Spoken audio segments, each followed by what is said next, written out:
have something to change? Hi, welcome. I am very happy to hear. I hope you're fine and not very tired after so many interesting presentations. Are you okay? Yeah?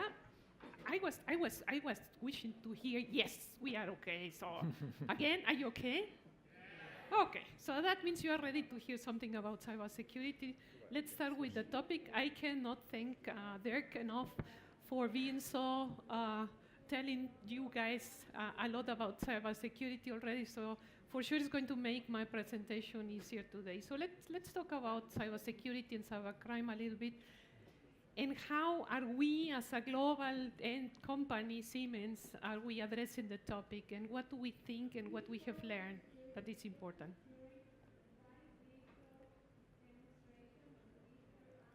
Can we have some audio here?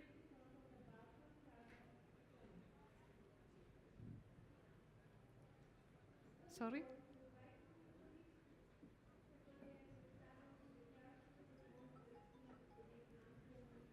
Well, if we don't,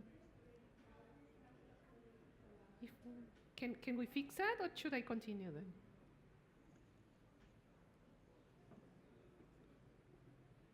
Okay, so let's try to move on. Maybe later on we can fix and see the video. I think it's very interesting to watch some details about cybercrime.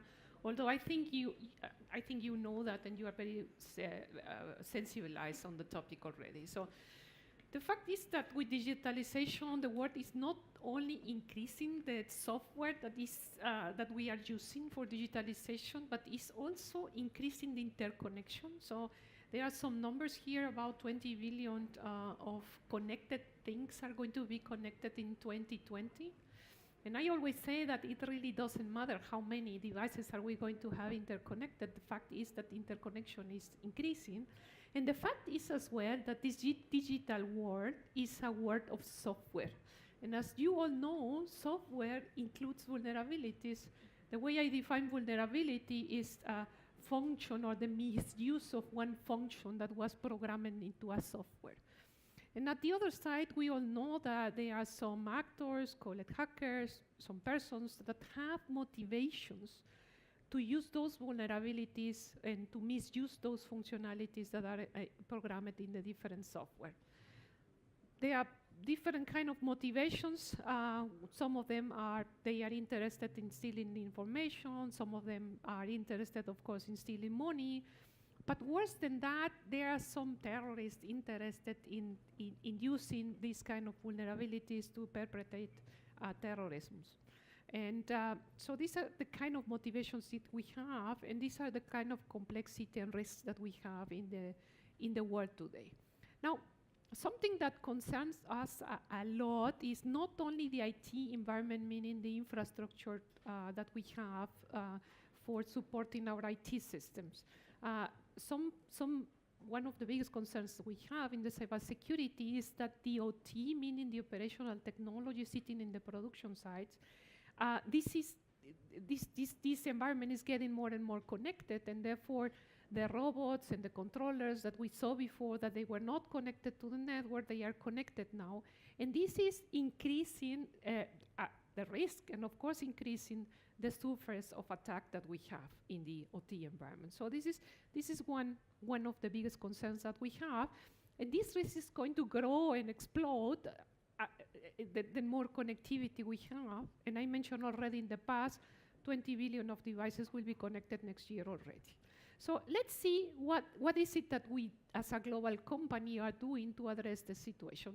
There are a couple of points here that are important to mention for me. Not only technology is important, not only using the right products and the most modern products to address this kind of situations are important, but it's also important to understand the topic from a global perspective. So cybersecurity is a global topic. So most of the hackers, in addition of having good tools and good processes, they have a lot of common sense. So they will start an attack in countries like mine, in Mexico, well knowing that the investment in the needed infrastructure to secure and to protect will not be enough. So they will take it easy and start in countries like mine, in Mexico, and then they will go through the network to the US or to wherever, and then they will end up getting some information out of servers that are located probably in Germany or in Switzerland or in other high-cost countries.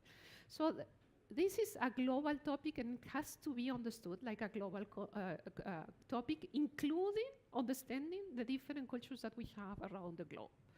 Now, it is also a topic of understanding the different domains, meaning, I mentioned before, one of the biggest concerns we have at the moment is what we call these OT environments, these production environments, because of the increased connectivity that we have. So you need to understand what are the dynamics and how are those ecosystems being set up. Because you will not normally go into a production site and you will not find a clear network architecture design, and no one is going to be able to tell you what is the asset and what are the assets sitting in those production environments. So you have to know the vertical, you have to have expertise into those production environments so that you can as well support the cybersecurity. And the same goes for the health industry, and the same goes for other environments that you may have. You also have to watch at the cybersecurity in a holistic approach. So as you know from the past, cybersecurity or security was born in the IT with the IT security, and you still can find a lot of companies with segmented perspective of cybersecurity, meaning you will have the IT security somewhere in the IT, mostly under this CIO, and then you will have the product security and the research and development departments, normal. And then you will have the OT security somewhere in the production. So if you are not able to look at cybersecurity from an end-to-end perspective, starting in the infrastructure and then in the products, and including as well, why not, the offers that you are developing for your customers for cybersecurity, then you will have a lot of holes in between, and for sure those holes will be used by the hackers to attack. So the very last but not least and most important, and I will spend some other slides into that topic, is the topic of cooperation. So the hackers are, I mentioned that before, intelligent, they have tools, they have processes, and so on and so forth. And they don't have to follow regulations, they don't have to follow internal processes, so they move and they develop very fast. And at the end of the day, if you are not able to work in your defense fast, then you are going to be always behind. Now, this is the reason why cooperation is important. And let's take a look on what is it that we are doing to elaborate on cooperation. So let me go to the Charter of Trust, and let me tell you that we are very proud of having found Charter of Trust a year ago, more than a year ago. And the idea of Charter of Trust was to establish cooperation among other important partners, other important companies like IBM, like Cisco, like Airbus. And the idea that we have is to avoid developing things twice, because we don't have time for that. So if you think about establishing and installing a SOC, a Security Operations Center, and by the way, you can find other names for that function, you will see that you don't need to do that more than once in a company. You don't need to do this more than once in a region, and if you do, it's going to be very expensive, and you're going to be very slow in the defense. So we together in Charter of Trust, we cooperate towards a better cybersecurity, towards creating a foundation of trust, because we believe that if we don't protect the information, if we don't protect the data of the individuals, then those individuals, the society, will have no trust in using the cybersecurity solutions of this digital world. And therefore, the charter is called Charter of Trust. So you can see here the partners that we have, the name of those companies that we have, and you can see as well what are the goals: to protect the data of the individual, to prevent damage from people and to companies, to people, companies, and industry, and to create this reliable foundation of trust where the people and the society is easy easily trusting on the on the digital solutions that this world is providing. Now, how are we doing this? I mean, what is it that we are doing in this cooperation with 16 partners?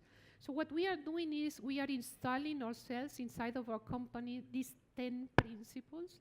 I am not going to comment on everyone. There's a lot of information available publicly, but I will pick on some of them that I think are very, very important.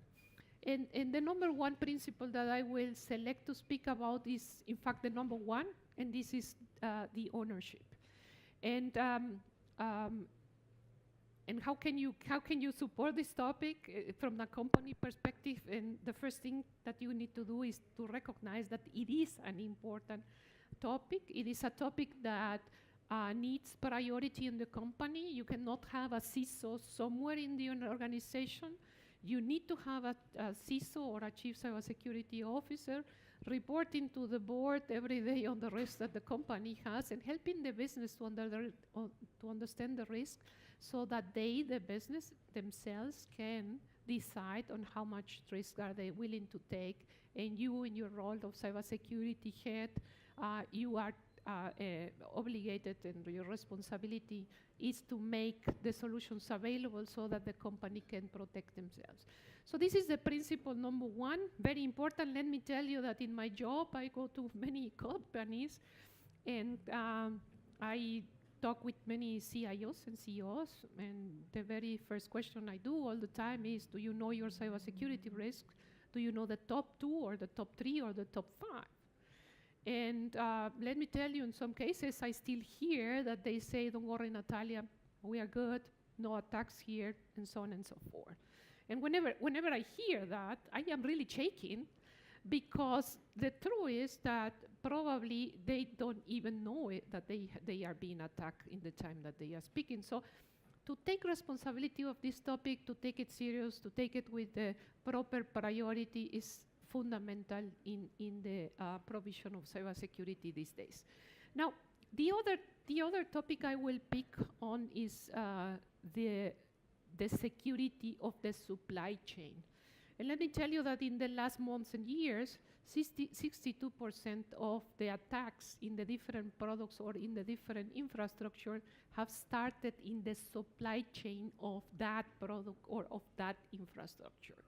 And that 99% of the attacks that we see are happening in small and medium companies that didn't have enough protection against attacks. And therefore, we are focusing in the Charter of Trust into the supply chain security. And how are we doing this? Let me tell you that we all together, the 16 partners together, we have around 1 million relevant providers in this digital world, 1 million. So what we have achieved this year was to agree on a simplified basis of requirements to our providers to make them more secure. And now we are implementing that. And by all of us having the same requirements, then we are not going to have suppliers that are getting crazy because IBM is asking something and Siemens is asking something completely different.